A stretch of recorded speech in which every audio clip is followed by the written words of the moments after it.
So hello all. Today we'll cover the chapter. Uh, Today we'll cover the chapter 2 of class 8. The topic is microorganisms, friends and foe. तो you have seen several kinds of plants and animal. आपने बहुत तरह के plants और animals देखे हैं. कुछ ऐसे भी होते हैं how there are other living organisms around us which we normally can not see. ऐसे जीव जंतु भी होते हैं जिनको हम नहीं देख सकते. उनको हम क्या बोलते हैं? माइक्रो ऑर्गेनिजम्स या फिर micro. For example you might have observe that during the rainy season आपने देखा होगा कि रेनी सीजन में ब्रेड्स जो होती है वो ख़राब हो जाती है और उसके ऊपर वाइट और ग्रेश पैचेस हो जाते हैं. और इन पैचेस को अगर हम माइक्रोस्कोप में देखते हैं तो हमें क्या दिखता है? नाउ माइक्रो ऑर्गेनिज्म के लिए हमने एक एक्टिविटी की. Collect some moist soil from the field in a beaker and add water in it. After soil particles have settled down, observe a drop of water from beaker under microscope. आपने क्या देखा?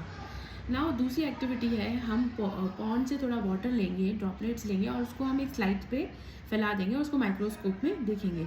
तो हम इन दोनों activity में क्या देखेंगे कि हमको छोटे छोटे जीव माइक्रोस्कोप के अंदर हमें छोटे छोटे चलते हुए जीव दिखाई दे रहे हैं. उनको हम माइक्रो ऑर्गेनिजम्स कहते हैं. These observations show the water and soil are full of tiny microorganisms. Though not all of them fall into the category of microbes. इसके मतलब ये नहीं सारी सब के सब एक ही कैटेगरी में होंगे. These microorganisms और microbes are so small in size that they cannot be seen with the unaided eyes. ये इतने छोटे होते हैं कि जैसे हम इनको केवल डायरेक्ट आई से नहीं देख सकते. Some of these such as fungus are grown on bread can be seen with a magnifying glass. Fungus जो है हम उसको मैग्नीफाई ग्लास से देख सकते हैं. Others can not be seen with the help of, और दूसरे जो है हम उनको माइक्रोस्कोप के बिना नहीं देख सकते. That's why we call them as micro organisms. Micro organisms are classified into 4 main types. तो ये हैं bacteria, fungi, protozoa and algae. तो some of the common microorganisms shown in figure 2.1. अब viruses are also a microscopic. Viruses जो होते हैं वो microscopic होते हैं, लेकिन वो किसी सेल्स के अंदर ही रिप्रोड्यूस करते हैं. वो अकेले अलोन नहीं कर सकते. Of the host organism which may be bacterium, plant और animal. Some of the viruses are shown in figure 2.5. Figure 2.5 में आप देखेंगे कि हमको कुछ माइक्रो वायरसेस दिखाए गए हैं. ठीक है, अब हम देखेंगे कि diseases like dysentery and malaria are caused by protozoa, whereas typhoid and tuberculosis are bacterial diseases. अब ये यहाँ पे देखेंगे, इधर फंजाई है, ब्रेड मोल्ड, पेनिसिलियम एस्परजिलस, ये एल्गी है 2.2, और ये अमीबा, ये प्रोटोजोआ है. अमीबा एंड पैरामीशियम ये बैक्टीरिया है. ये स्पिरल तरह के बैक्टीरिया हैं. ये रॉड शेप बैक्टीरिया हैं. ये तरह तरह के 4 टाइप्स ऑफ माइक्रो ऑर्गेनिजम्स हैं. अब हम ये बताएंगे कि वेयर डू, और ये वायरसेस हैं जिसकी आप पीछे हमने बोला था ये वायरसेस हैं. Where do micro organism live. अब माइक्रो ऑर्गेनिज्म कहाँ रहते हैं? माइक्रो ऑर्गेनिज्म जो है सिंगल सेल भी हो सकते हैं और मल्टी सेलुलर भी हो सकते हैं. सिंगल सेल में क्या होगा? Bacteria, algae, protozoa. और मल्टी सेलुलर में जैसे एल्गी एंड फंजाई. ये हर तरह के एनवायरनमेंट में सर्वाइव करते हैं. They can survive under all types of environment ranging from ice cold hot to a hot spring and desert to marshy land. These are also found inside the body of animals including humans. Some microorganisms grow on the other organism while others exist lonely, freely. तो कुछ जो होते हैं animals के अंदर होते हैं, कुछ जो है हमारी बॉडी के अंदर भी होते हैं. तो ये जो होते हैं micro organisms like amoeba can live alone while fungi and bacteria may live in colonies. Micro जो फंजाई होता है और बैक्टीरिया होता है वो कॉलोनीज में पाए जाते हैं, और अमीबा जो है वो अकेला ही पाया जाता है. अब micro organisms and us. Micro organism में 2 तरह के होते हैं, एक तो फ्रेंडली होते हैं और एक फो होते हैं. Micro organism play an important role in our life. ये हमारे लाइफ में एक इम्पॉर्टेंट रोल प्ले करता है. ओके, वेयर एज कुछ जो होते हैं वो हार्मफुल होते हैं और कुछ जो होते हैं बेनिफिशियल होते हैं. तो हम पहले फ्रेंडली माइक्रो ऑर्गेनिज्म यानी कि बेनिफिशियल माइक्रो ऑर्गेनिज्म के बारे में पढ़ेंगे. Micro organisms are use for various purposes. They are use in making bread, curd and cake.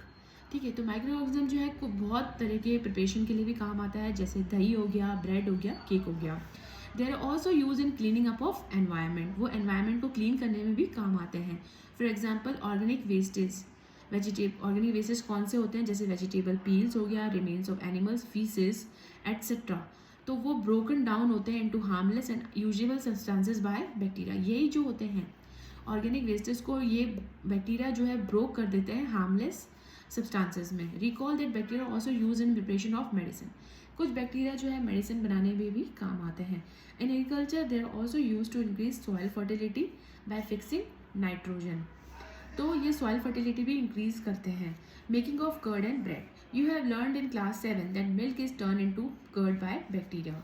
I saw my mother add a little curd to a warm milk to set curd. जैसे कि हम घर में करते हैं, curd कैसे बनाते हैं, हम एक थोड़ा सा कर्ड का डालते हैं दूध के अंदर और कर्ड बन जाती है. Curd contain several. जो कर्ड होती है उसके अंदर बहुत सारे माइक्रो ऑर्गेनिजम्स होते हैं. ऑफ दीज बैक्टीरियम जो है lactobacillus promotes the formation of curd. It multiply in milk and convert it into curd. तो ये मिल्क के अंदर जैसे ही जाएगा और इसको ये कर्ड में बदल देगा. Bacteria also involve in making of cheese, pickles and many other food item. Bacteria जो है चीज़ बनाने में भी, पिकल्स अचार बनाने में भी और फूड आइटम बनाने में भी काम आता है. एन इम्पॉर्टेंट इंग्रेडिएंट ऑफ सूजी यानी रवा, इडलीज एंड भटूराज इज कर्ड. तो हम कर्ड किस किस में डालते हैं? रवा में डालते हैं, इडलीज में डालते हैं. अब हम ये क्यों डालते हैं? ठीक है. ईस्ट जो होता है वो रिप्रोड्यूस होता है rapidly and produces carbon dioxide during the respiration. Bubbles of gas fill the dough and increase its volume. ठीक है. तो this is the basis of use of yeast in the baking industry for making breads, pastry and cakes. तो अब हम क्या करेंगे, यहाँ पे इन्होंने एक एक्टिविटी की है 2.6 में. इसमें इन्होंने क्या किया है, हाफ फ्लोर मतलब आटा लिया है आधा किलो, उसके अंदर उन्होंने शुगर डाला है और उसके अंदर वार्म वाटर डाला है, गर्म पानी हल्का सा, और उसके अंदर उन्होंने ईस्ट पाउडर डाला है और उसको उन्होंने डो में एक गूंद कर, मतलब आटे को जैसे हम गूंदते हैं सॉफ्ट डो में बदल दिया. तो हम क्या देखेंगे कि इसमें ये रेज्ड हो गया है, ये आटा जो है रेज्ड हो गया है. तो ईस्ट के अंदर एक प्रॉपर्टी होती है कि वो रिप्रोड्यूस होता है और रैपिडली रिप्रोड्यूस होता है क्योंकि इसके अंदर हमने ईस्ट डाला है और इससे कार्बन डाइऑक्साइड प्रोड्यूस करता है और वही गैस जो है रेस्पिरेशन में बबल्स होते हैं और जिससे इंक्रीज होता है वॉल्यूम. ठीक है. अब हमारा नेक्स्ट टॉपिक है commercial use of micro organisms. Micro organism का कमर्शियल यूज. माइक्रो ऑर्गेनिज्म है use for large scale production of alcohol, wine, acetic acid. Acetic acid को क्या बोलते हैं? विनेगर, सिरका को बोलते हैं. East is also use for commercial preparation of alcohol and wine. For this purpose, yeast is grown on natural sugars present in grains like barley, wheat, rice, crushed fruit juices. तो micro organism का किस काम आता है? Alcohol बनाने में, wine बनाने में और विनेगर बनाने में. Now activity 2. टेक 500 ml beaker filled up to 3/4 of with water. एक हमें बीकर लेना है 500 ml का, उसमें हम 3/4 तक वाटर भर देंगे. Dissolve 2-3 teaspoon of sugar in it और उसके अंदर हम शुगर डाल देंगे. Add half spoon of yeast powder to the sugar. Keep it covered in warm place for 4-5 hours and now smell the solution. Can you get the smell? इसकी smell कैसी होगी? Smell of alcohol as sugar has been converted into alcohol by yeast. हमने जिसमें east डाला तो इससे क्या होगा, शुगर जो है वो ईस्ट अल्कोहल में बदल गई ईस्ट से. This process of conversion of sugar into alcohol, इसको हम क्या बोलेंगे? फर्मेंटेशन. तो ये एक साइंटिस्ट है लुइस पास्टर ने डिस्कवर किया था फर्मेंटेशन इन 1857. अब मेडिसिनल यूज़ क्या होते हैं micro organism? Whenever you fall ill the doctor may give you some antibiotic tablets and antidiarrheal tablets or capsule or injection such as of penicillin. The sources of these medicine is microorganisms. तो हमको ये जो capsules होती है इनका क्या source है? Micro organism. ये मेडिसिन जो होती है हमारे बॉडी में स्टॉप करती है growth of disease causing micro organisms. Such medicine को हम क्या बोलते हैं? एंटीबॉडीज़. क्योंकि डॉक्टर हमको जो कैप्सूल्स देते हैं उनके अंदर माइक्रो ऑर्गेनिजम्स होती हैं और हमारी बॉडी के अंदर भी डिजीज़ होती है, वो किससे होती हैं? माइक्रो ऑर्गेनिज्म से. तो ये इससे क्या हो जाता है? एंटीबॉडीज़ होती हैं जो किल करती हैं अंदर जाके माइक्रो ऑर्गेनिजम्स को. These days, a number of antibodies are being produced from bacteria and fungi. Streptomycin, tetracycline, and erythromycin are some of the commonly known antibodies which are made from fungi and bacteria. Bacteria और fungi से बहुत सारी antibiotics बन रही हैं. The antibiotics are manufactured by growing specific microorganisms and used to cure a variety of diseases. Antibiotics are even mixed with antibiotics जो होती है वो किसके साथ मिक्स करती है? Feed of livestock, poultry to check microbial infection in animals. तो अब क्या है, एंटीबायोटिक्स जो है उसको हम लाइव स्टॉक के फीड से भी हम मिक्स करते हैं, जिससे हम माइक्रोबियल इन्फेक्शन एनिमल्स के अंदर चेक करने के लिए। They are use to control many plant diseases. जैसे कि कोई प्लांट के अंदर डिजीजेस को हम चेक करने के लिए भी हम एंटीबायोटिक्स का यूज़ लेते हैं। Now it is important to remember antibiotics should be taken only on the advice of qualified doctor. हमको हमेशा जो एंटीबायोटिक्स होती हैं और यहाँ कोई भी दवाई हो, हमको डॉक्टर की एडवाइस से ही लेनी चाहिए। Also you must complete the course prescribe by the doctor. If you take antibiotics when not needed or in wrong doses, it may make the drug less effective when you might need it in future. Also, antibiotic taken unnecessary may kill the beneficial bacteria in the body. तो हमको सब doctor की prescription से ही लेनी चाहिए। Now the topic is vaccine. Why are children infants given vaccine? हम vaccine children's को क्यों देते हैं? When a disease carrying microbe enter the body produces antibiotic. जब एक डिजीज कैरिंग माइक्रोब जो है हमारी बॉडी में जाएगा तो उससे क्या होगा, बॉडी के अंदर एक एंटीबायोटिक्स प्रोड्यूस होगी टू फाइट दैट इन्वेडर। तो हमारी बॉडी के अंदर कोई माइक्रोब गया तो उसमें क्या होगा, हमारी बॉडी जो है उसको फाइट करने के लिए एक एंटीबॉडीज प्रोड्यूस करेगी। The body also remember how to fight the microbe if it enter again. तो बॉडी अगर ये वापस से वो माइक्रोब जाएगा तो बॉडी को पता है कि हमको कैसे फाइट करना है। So if dead or weakened microbes are introduce in a healthy body, the body fight and kills them by producing suitable antibodies. अगर कोई डेड या कोई कमज़ोर माइक्रोब गया तो बॉडी उसको फाइट करके मार देगी, लेकिन the antibodies remain in the body and we are protected from the disease causing microbe. This is how vaccine work. ठीक है, several diseases including cholera, tuberculosis, smallpox, hepatitis can be prevented by vaccination. ठीक है, अब ये vaccine हमारे body में अगर vaccine होगा तो इससे हमारे बॉडी में शक्ति आएगी माइक्रोब्स को लड़ने की। तो ये सारी जो हैं डिजीजेस ये वैक्सीनेशन से प्रिवेंट की जा सकती हैं। Edward Jenner discovered the vaccine for smallpox in 1978. In your childhood, you must have been given injection to protect yourself against several diseases. Can you prepare a list of these diseases? You may take help from your parents. It is essential to protect all children against these diseases. Necessary vaccines are available in nearby hospitals. You might have seen the advertisement on TV, newspaper regarding the protection of children against polio under the Pulse Polio program. Polio drops given to children are actually a vaccine. जो polio हम देते हैं बच्चों को वो क्या है, एक तरह का वैक्सीन ही है। A worldwide campaign against the smallpox have finally led to its eradication from most part of the world. These days, vaccines are made on the large scale from microorganisms to protect humans and other animals from several diseases. Increasing soil fertility. अब microorganism जो है fertility of soil भी increase करते हैं। ये हम जो पढ़ रहे हैं वो सारे बेनिफिशियल माइक्रोऑर्गेनिज्म्स हैं, यानी कि फ्रेंडली माइक्रोऑर्गेनिज्म्स हैं। Now some bacteria and blue-green algae, figure 2.7 में हम देखेंगे, are able to figure 2.7 में जैसे ये है नाइट्रोजन फिक्सिंग बैक्टीरिया है, blue-green algae। ठीक है, some bacteria and blue-green algae are able to fix nitrogen from the atmosphere to enrich soil with nitrogen and increase its fertility.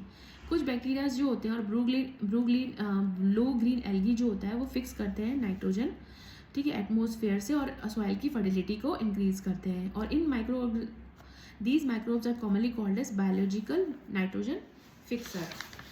Now, cleaning the environment. Now, Bojo and Paley had observed the school gardening making manure. Along with their friends, they collected waste of plants, vegetable, fruits from the nearby houses and garden. They put them in a pit meant for waste disposal. After some time, it decomposed and got converted to manure. Bojo and Paley wanted to know how this had happened. ठीक है, तो आपने देखा होगा दो friends हैं, उन्होंने देखा कि स्कूल गार्डन में उन्होंने एक मैन्योर बनाया। उसमें उन्होंने क्या किया, वेस्ट कलेक्ट किया, वेजिटेबल्स फ्रूट्स का वेस्ट होता है, और उन्होंने इसको एक पिट में वाटर वेस्ट डिस्पोजल में डाल दिया। उन्होंने देखा कि ये जो है एक खाद में बदल गया। तो उन्होंने ये सोचा कैसे हुआ ये, तो ये through the help of bacteria हुआ। Take 2 pots and fill each pot half with soil. Mark them A and B. Put plant waste in pot A and things like polythene bags, empty glass, polythene in pot B. Put the pot aside. Observe in 3-4 weeks.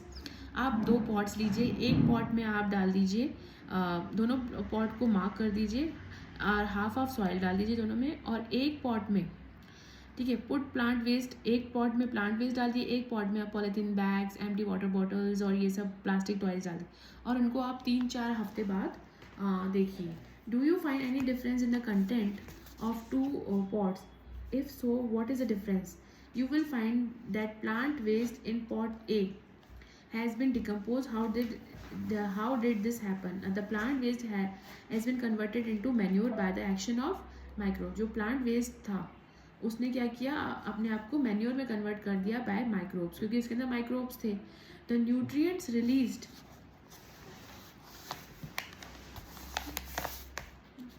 The nutrient released in the process can be used by the plant again. Did you notice that in pot B, the polythene bags, empty glass bottles and broken toy did not undergo any such change?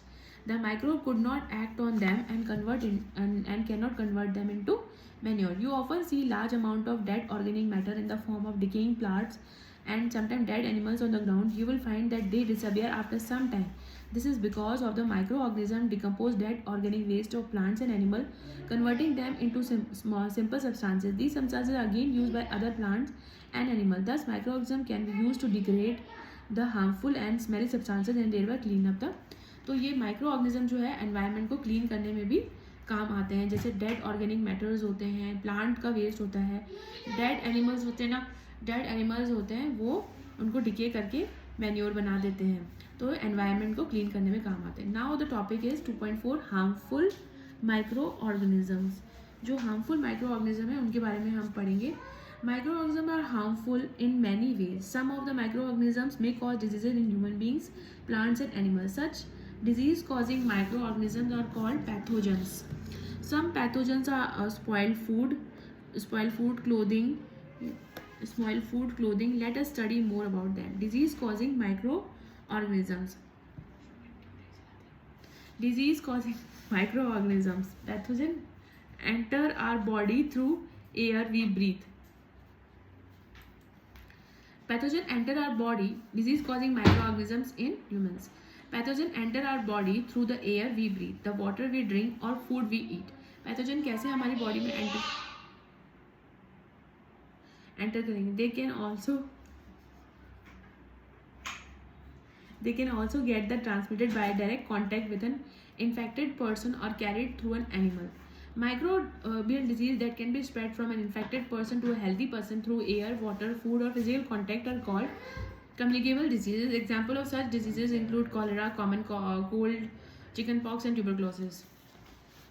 When a person suffering from common cold sneezes, fine droplets of moisture carrying the thousands of viruses spread in the air and the virus may enter the body of healthy person while breathing. जब एक person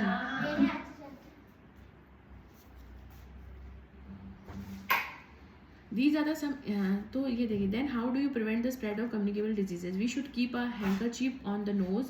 तो हम कैसे आप spread कर सकते हैं? तो हमें प्रिवेंशन करना चाहिए. जैसे हमें अगर हम बीमार हैं तो हमें हैंकरचीफ, रुमाल अपने नाक पे रखना चाहिए. सो इससे और हमें बेटर है कि इन्फेक्टेड पर्सन से भी दूर रहना चाहिए. Now there are some insect and animals which act as a carrier. कुछ इंसेक्ट और एनिमल्स जो होते हैं वो कैरियर की तरह एक्ट करते हैं. ठीक है. Of diseases causing micro. Housefly is one of such carrier. The flies sit on the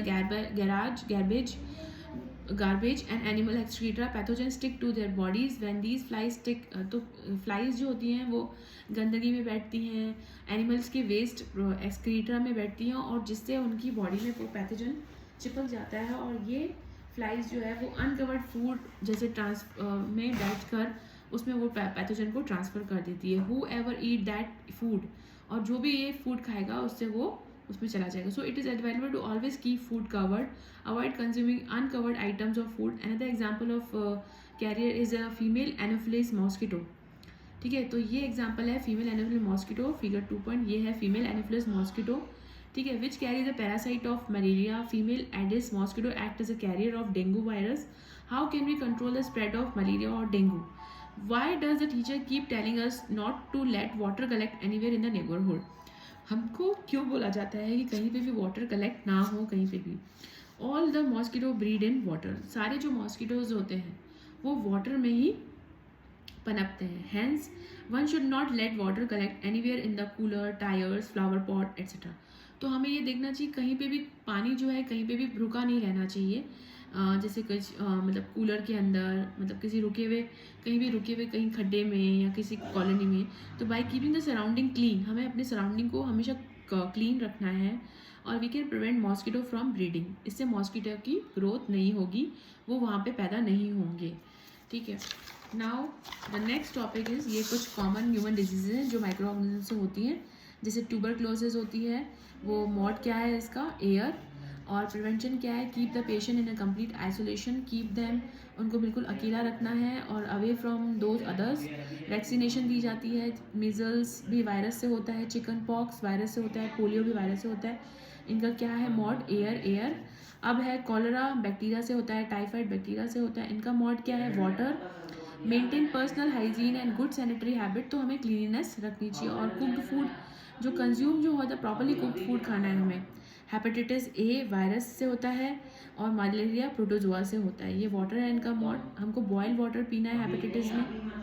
some of the common diseases affecting humans and their mode of transmission and few are disease causing microorganism in animals। ठीक है, तो अब ये है disease causing micro organism in some micro not only cause disease in humans and plant but also in animals. तो Robert Koch एक scientist था 1876 में, उन्होंने डिस्कवर किया bacterium bacillus anthracis which causes anthrax diseases.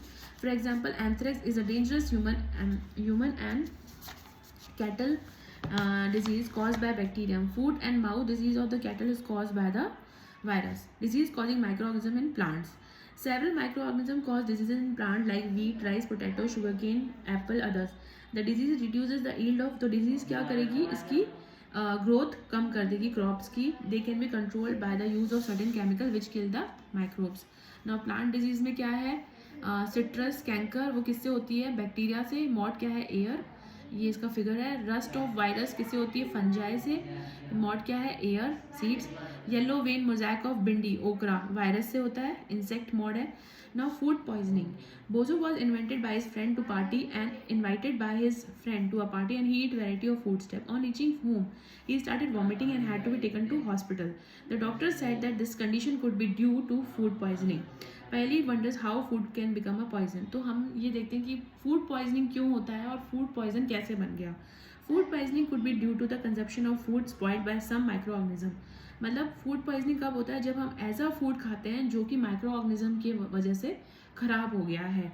Micro organism that grow on our food sometime produce toxic substances. Micro organism जो हमारे food पे होते हैं वो कुछ ऐसे टॉक्सिक सब्सटेंसेस ग्रो करते हैं जो फूड को पॉइजनस बना देते हैं, जहरीला बना देते हैं, और जिससे हमारे तबीयत ठीक सीरियस इलनेस हो जाती है और मौत भी हो सकती है।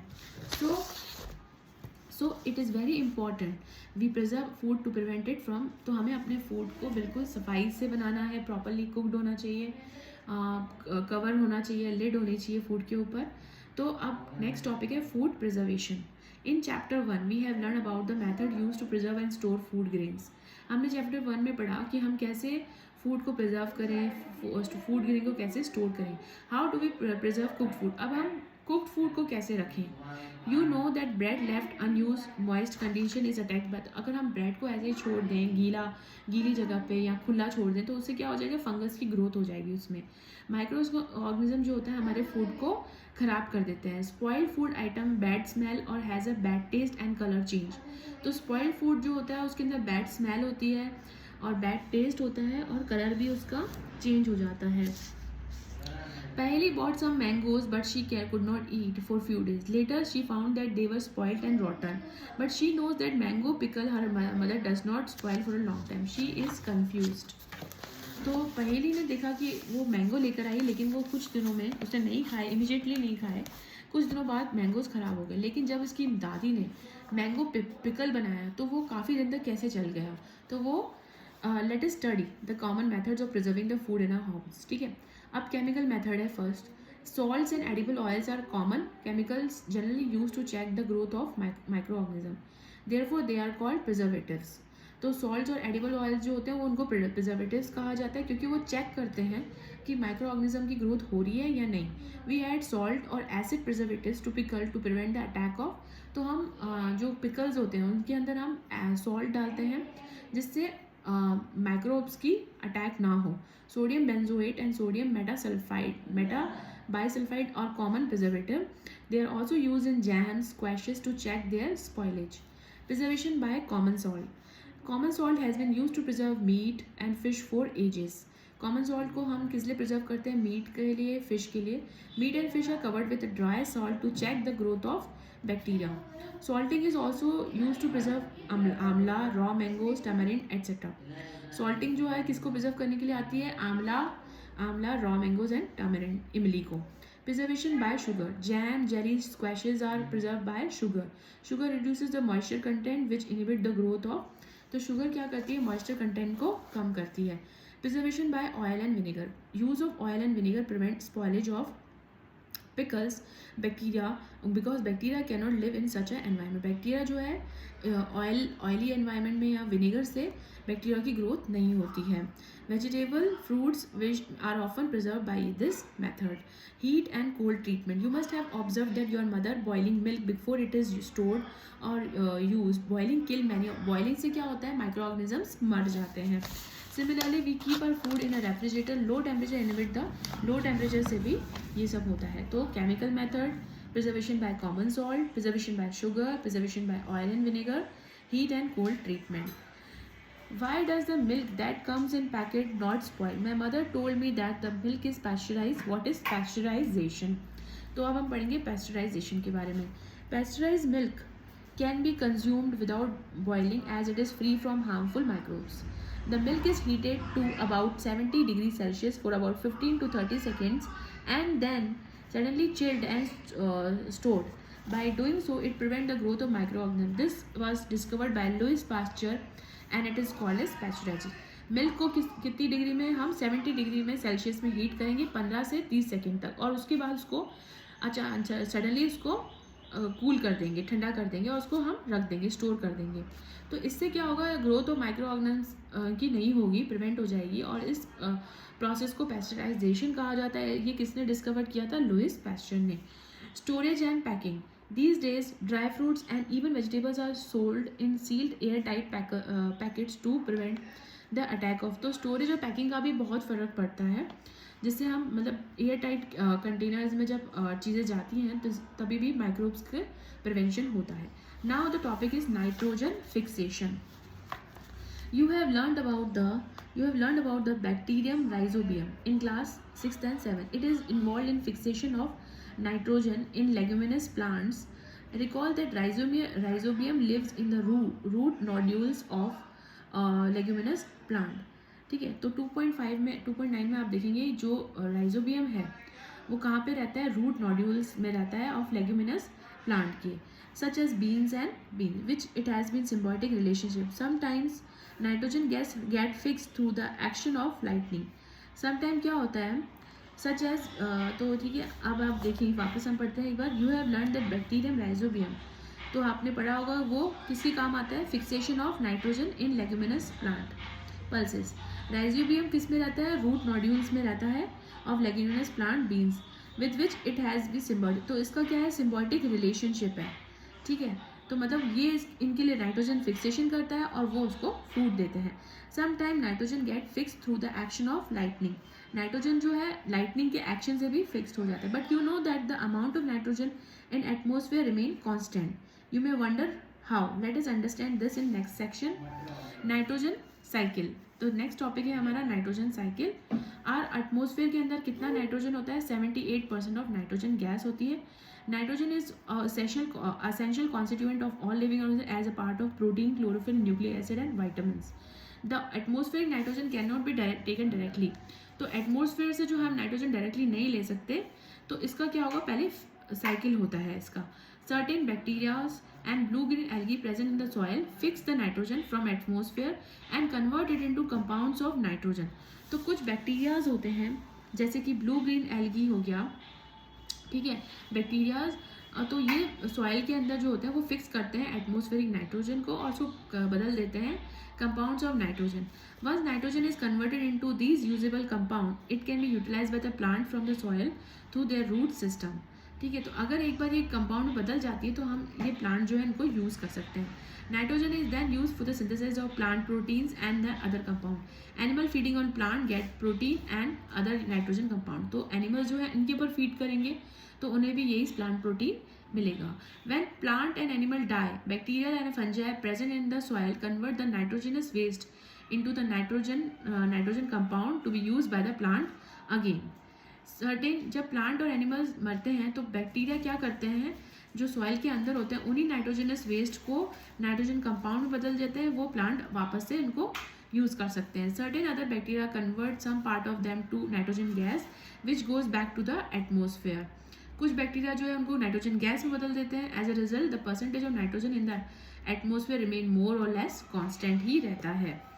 तो ये हमारा साइकिल है नाइट्रोजन का. ये एटमोसफेरिक नाइट्रोजन है. नाइट्रोजन फिक्सिंग बैक्टीरिया और ब्लू ग्रीन एल्गी जो है नाइट्रोजन को फिक्स करते हैं. Bacteria in turn fix the nitrogen into nitrogenous compound और नाइट्रोजन इन सॉइल में गए और बैक्टीरिया टर्न नाइट्रोजन ऑफ. तो ये पूरा साइकिल है और यही नाइट्रोजन जो है वो प्लांट्स फीड करते हैं और अपटेक बाय प्लांट्स जो है एनिमल करते हैं. फिर वापस से ये नाइट्रोजन वेस्ट होता है, वापस एक कंपाउंड में बदलता है. तो ये पूरा साइकिल चलता है. तो आज ये चैप्टर कंप्लीट होता है. Thank you. क्वेश्चन आंसर्स हम नेक्स्ट वीडियो में करेंगे. अच्छा.